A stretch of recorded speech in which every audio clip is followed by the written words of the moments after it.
After introducing you, I think it is time for us to get to hear your voices. And you know, I begin by asking the deputy governors, did they attend the swearing in of their fellow deputy governor? I mean, you know, the way you invite, a president would invite another president for their swearing in. Mheshimiwa, yes. Will you attend ceremony?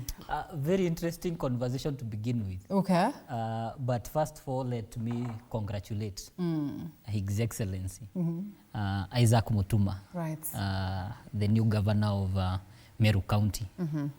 And this is a political triumph for the people of Meru. Yeah. Because I do believe that there have been various challenges, because every now and then when a government staggers and stumbles, the people who get the brunt of that stumbling are the people who get the services. Okay. And so congratulations to His Excellency Governor Reverend Isaac Mutuma, okay. The new governor of Meru. Personally, I was not able to attend the function, largely because, you know, as deputies to begin with, we have a responsibility to support our governors. And so our responsibilities on day-to-day are based on those functions. Okay. And those functions are very important because a county requires its governance, and that seat cannot be empty. And that governance structure needs to be maintained so that for the smooth running of the county. Okay. And so we do congratulate him, but we were ably represented by the chair of the Deputy Governors Caucus Forum. His Excellency Kamuri is the Deputy Governor of Laikipia. He was present and he was able to represent the Deputy Governors, and the entire caucus sent their congratulations. And we are happy for him. Okay, yeah. Interesting. Is it too early to congratulate based on the message that at least we have seen and perhaps the history that has played out in the country? Too early to congratulate him, or it's a done deal? Well, I'm not sure whether congratulating him is a material item, okay. But it's to ask ourselves where has been Meru for the last 2.5 years. Right. And I think the Meru people have been unfortunate for the last 2 years. They've been, I mean, if you have to go with what the Meru County Assembly has indicated, that the people in Meru and Kenyan taxpayers at large, they've been exposed to impunity, mediocrity, and corruption, all of them rolled into one. And students of political science, applied politics, and leadership will find a very good case study in Kawira Mwangaza on how not to run any public sector unit. There are so many things. Like, for instance, one can easily say that she excelled in one of what the feedback from one of the members of the audience in nepotism, right. in lack of leadership, lack of innovation. And she was a populist leader. She knew how to manipulate people. And that one, she did a very good job. In fact, majority of politicians in Kenya wish that they had 10% of political capacity because, you know, she scores an A in manipulating people. But now, Kawira Mwangaza's leadership skills invite us to look at the role of the public service. And studies have been done all over the world. Scholars, practitioners, politicians have come to an agreement that you need 3 qualities in the public sector. Number 1, you need meritocracy. It's very clear from the Meru County Assembly that this leader did not have meritocracy nor respect meritocracy. Number 1 is integrity. Number 2, integrity and innovation. If those 3 pillars, and one would say that is a 3-legged stool, are missing anywhere in a leadership position, then the country is set for failure. Okay. And we need to see those things, meritocracy, integrity, and innovation, be it in the judiciary, the legislature, and also the national government and county governments. So if we use this example of now Meru to look at Kenya as a whole, right now there are conversations that which have been brought, there are petitions which have been taken to the Judicial Service Commission that a number of Supreme Court judges need to go home. But the way you see the Judicial Service Commission handling those petitions, you immediately begin to suspect that there is a lack of meritocracy. Okay. Because taking the example of Justice Lenaola, he's been requested to answer 2 questions about a judgment. That one, he did not participate in crafting that judgment. He was not in that bench. Then you're asking yourself, is there meritocracy in that decision-making process? Now, let's go to integrity. The way the former governor, Kawira Mwangaza, ran Meru, you start looking for meritocracy with a spotlight, the powerful searchlight in the world. You do not find it. She's very condescending in her approach to issues. Even when she's addressing critical issues, instead of looking at the merits and demerits of the case, she quickly says that I'm under persecution because I'm a woman. And do you suppose that wasn't the case based on, I mean, and we followed the proceedings, even at the level of the, you know, of Senate, just to see some of the clips that were played, and even following the proceedings today, you know, listening to the leaders of Meru speaking, you know, and the utterances they made. Do you suppose that her argument would be baseless in any way? Her arguments were informed by misinformation and disinformation. Using an example not related to her, when somebody steals a cow, it's not a female thief or a male thief. You are looking for a thief. So it doesn't matter whether you are male or female. If you've stolen a cow, we are looking for a thief. Now, people always clutch on straws when they are unable to deliver. In fact, majority of people in Kenya today, most leaders, when they are unable to deliver, today they're going to blame Raila Odinga for the handshake. Others are going to blame President Ruto. Others are going to blame Rigathi Gachagua. People will look for all manner of excuses. But when you look at the material issues, like for instance, one of the accusations was that she got one of the relatives to be a bodyguard. I mean, that's the definition of nepotism. So in my view, all leaders in Kenya must look at Kawira Mwangaza and find out what are the lessons. Because if you don't do that, there's going to be a repeat occurrence. And even if you come from Mosocho or Elwak Mandera, you must have an interest in Meru, because Meru County government is funded by taxpayers' interests. That is why I've got an interest in Francis and Stephen, because, well, they come from Machakos and Muranga, but they are funded by taxes from Mosocho. So Muranga from Mosocho, Alima, must develop a very specific interest on how all county governments are run and how they misuse or use resources. And 2 or 3 things that come out of this. Of course, one would want to question is what, you know, Kawira Mwangaza was accused of. Basically, you know, some of the allegations that are playing out in different other counties in the country. And like you rightfully say, maybe the leaders should actually pick you and understand that, well, it's not all rosy if they're going to continue with the same manner or in the same manner. Another thing, you speak about Lenaola, perhaps not to go into the details of that. We have seen judges, we have seen, you know, prosecutors recusing themselves from cases they have been handling, and the cases are taken up by other leaders. What would be so difficult of Lenaola perhaps, you know, pronouncing himself in a case that maybe he has been following on or following up on the peripheries? And last but not least, we'll be coming to you to respond to all those things.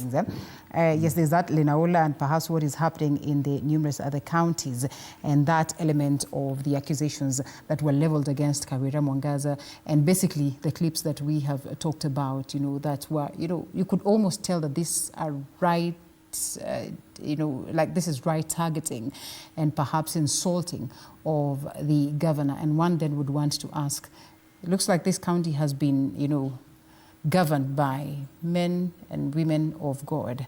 Aren't these Siamese twins, or are they not supposed to be so? You know, the governor and the... You know, there is a... Let's allow Mheshimiwa Francis to come in, and then gentlemen will be coming to you shortly. Mheshimiwa, good evening. Good evening. You say you did not proceed to Meru, but we're here.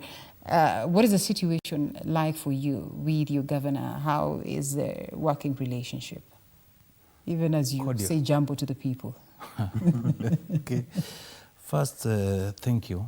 And upon seeing your topic tonight, I felt I'm among the right persons to be here. Yeah, thank you for because getting to the call. In the Deputy Governors Forum, I whipped them.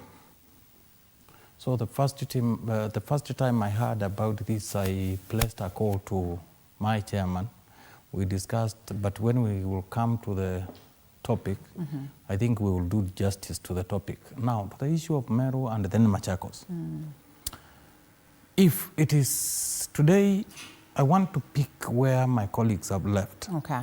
If what has been exhibited in Meru today is anything to go by, if that was the interest of the Meru people, because we know what has been happening since the election, from where I sit, if that will bring unity, if that will bring harmony, if what has happened today will bring progress to Meru County, so be it. Which you think has lacked? Yes, because if you remember, it is not the first time Her Excellency, the former governor, was taken to Senate. And every time, first she was forgiven and given directives. Please go back and bring leaders together. Please go back and don't tend to think you are only elected as a governor. There was a deputy who deputizes you. Please go and bring harmony between the executive and the county assembly of Meru. And even other leaders. Today, everybody else from Meru, from the national government to the county itself, was in attendance of today's event. That tells you something. That sends certain message. Right. And we, in the position of leadership, we should be ready to be held to account. Right. Now, the issue of Machakos, we are working well with my boss. Okay. There is only one governor elected in Machakos, and that is none other than Excellency Wavinya Ndeti. I know that. I know my place. She knows her place. I'm not there to undermine her, but to support her, so that if she succeeds, I succeed. Right. If she fails, I'm part of the failure. And I have my question. Are you people not supposed to be Siamese twins, to be honest? But from where I sit, as much as Machakos is okay, from where we sit as the leadership of Deputy Governors Forum, allow me to say, over 94% of the counties in the Republic, it is only that they do not want to bring chaos or their disagreements in public. Trouble. There's a problem with the devolution. Interesting. There's a problem in devolution. Okay. So from where I sit, we need to fix it as a country. Either my proposal, we do away with the issue of deputy governors, okay, or we restructure it in a way that there is going to be harmony. Remember, is harmony the problem, or maybe? Remember, the current Meru governor, Reverend Mutuma, has been relegated to periphery. Right. He wasn't at all involved in county affairs. Okay. Yet, his name was in the ballot box.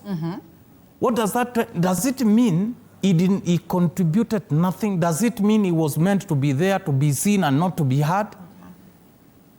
A lot leaves devolution in Kenya to be desired. And we come back to that. I know you want to respond. Yes, as you come in, Muhesh, you also tell us what is the relation. I mean, every time someone comes on set, they're talking about how Murang'a is doing a good job. Oh, the governor of Murang'a is doing a good job. Sometimes you don't get to hear the mention of the name of the deputy. What's the situation like? What's the relationship between you and your governor? And what do you make of the processes at that level of Murang'a County in terms of serving the people? You know, Murang'a is famous for its motto, Kamuigi Koya Gadiri. It's a Kikuyu saying that says that together we can be able to lift even the biggest of the burden. Okay. That's umoja ni nguvu. That's the direct translation of that saying, and it's the motto of the county. And that's the motto that we have adopted together with my governor, Dr. Irungu Kang'ata. And our business since the day we were elected has been very simple. Yeah. Ensuring that the promises we did make to the people of Murang'a are kept to the letter. Okay. I usually joke, I remember I was here again and I said that I have a small plaque in my office. Okay. And that plaque, we ensure that it's also in the governor's office, that clearly states, this is what we promised the people of Murang'a. Number 1 is issuance of insurance, Kang'ata Care. Number 2 is school feeding program. Number 3 is ensuring minimum guaranteed returns. And number 4, ensuring that the community projects distribute resources across the county. Okay. And that working relationship between the governor and the deputy is as simple. Understanding the issues that are constitutional, legal, and other issues are political and relationship. The issues that are constitutional are simple, that the governor is elected with an executive mandate of the county. Yeah. There is no doubt about it. Regardless whether I brought in how many votes, 1 or 100,000. But the governor who is elected, His Excellency, the governor who is elected, has the sole executive mandate. Okay. The deputy governor comes in to deputize him, to assist him in that job. He is the primary assistant to the governor to be able to assist him. So the government engages you actively? You would say? Yes. Okay. In Murang'a, we are engaged actively in both administrative governance or even political. You see yourself going all like the entire time together?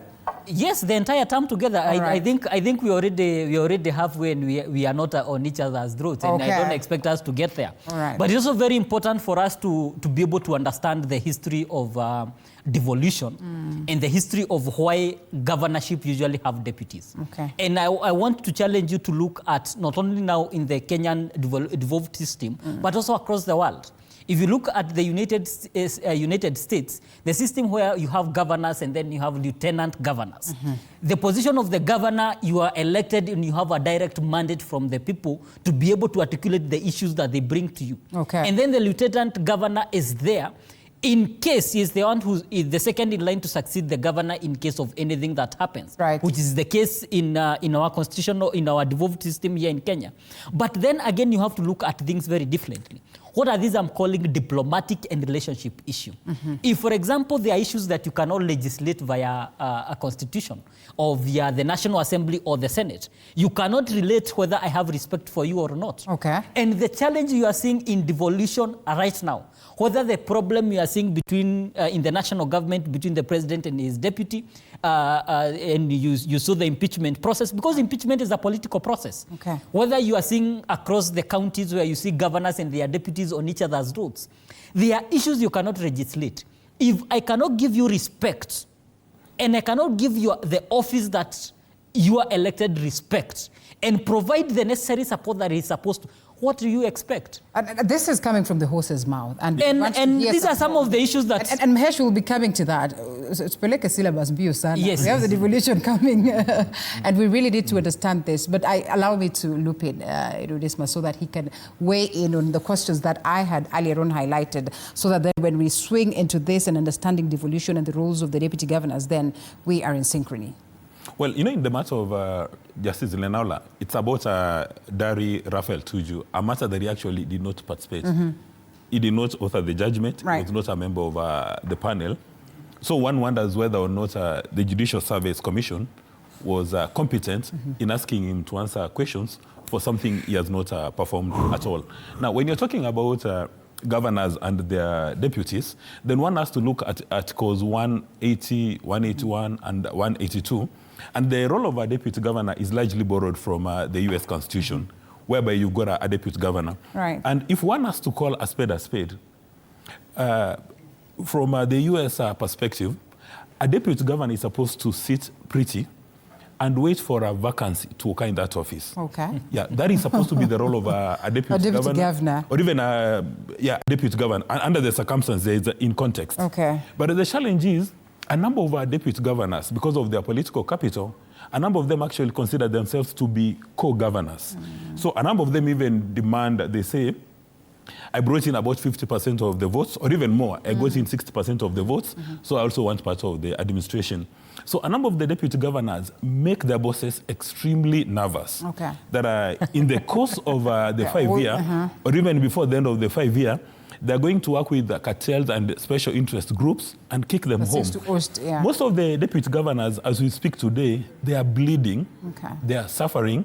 It's only that they don't have guts to come and speak. They are speaking. Yeah, most of them hardly access their offices. Most of them don't even have official cars. The people working in those county governments don't pick their calls, so they're just seated pretty. You even remember the matter of Siaya, when there were various orders that the deputy governor must go to office. But understand that he doesn't even know where the office is located. Now, a number of governors also become nervous for no reason. Okay. They fear meritocracy because a number of deputy governors are very solid, and in fact they can assist the governor deliver on their mandates. But they fear meritocracy. Why? They're interested in winning the next election. Okay. That is why, if you want to be a successful deputy governor, you have to look for the works of former President Daniel Arap Moi and establish how he survived for 24 years as a deputy or read president. the entire 48 laws of power. Yeah, 48 rules of power, you know, require some technical skills, which a number of deputy governors may not have. Okay. Or number two, they can look for Fatma Achani, the Kwale governor, who is probably the only governor who has done 2 terms, who is probably the only deputy governor who did not make the boss nervous, and who is probably the only deputy governor who got unlimited support from Sally Muvuria when she said that she was going to run. Yeah. So the 2 gentlemen on my left, some of their peers, they want instant coffee. Okay. They don't want to brew coffee. So as soon as they go to the office, wanasema nilisaidia hiyo kushinda hii kiti. I think there is a... Give to Caesar what belongs no, to there is something that maybe we need to look at, which is the political context of how people get elected in Kenya. Yeah. And this cannot be looked at governors in isolation. Because you want to look at the national context of devolution. You also want to look at the context of leadership. I remember that during election cycles, you have what you call pre-election bargains and agreements that usually happens. And largely in governor seats, such as is in the presidential race, deputy governors and the governors usually, in most cases, they were competitors in the general election, but then they had pre-election agreement, and they joined together in a single ticket under certain terms that they had agreed upon on to coming into the seats. And the initial friction that you saw among governors and their deputies were based on those agreements, either by non-fulfillment or even at some level, those agreements being tossed out. That is one context that you can look at that lens. Why should we look at this, roadside, we'd want to call them agreements, and overlook what the Constitution says? Basically, that's where I'm getting to. That's where I'm getting to. And before you get to the second, that responsibility is as simple, because it's as important. How you get through the election process is as important in your governance, because that's the relationship that you're talking about. Because remember, the deputy and the governor, they are going to be inseparable in the capacity that the governor and the deputy, they still stand in one ticket. And one succeeds the other. And that's when you look at the law, the line of succession moves from the deputy governor to the speaker of the county assembly. And that is indeed the process that usually goes. Until now, you either have a by-election or you go to the general election. And that is usually the case. So the context that you are looking at here, if we cannot agree on the most basic issues of our relationship and how we are going to work together from a pre-election agreement basis, then how are we going to work together for the next 5 years, me deputizing you in that capacity, if you cannot honor the most basic? Those are the questions that arise from the beginning. All right. And so when we move forward... Yes, Mheshimiwa, I want to cut you short. I want to cut you short because then we have to pay some bills, and I would also want to hear what Honorable Francis has to say.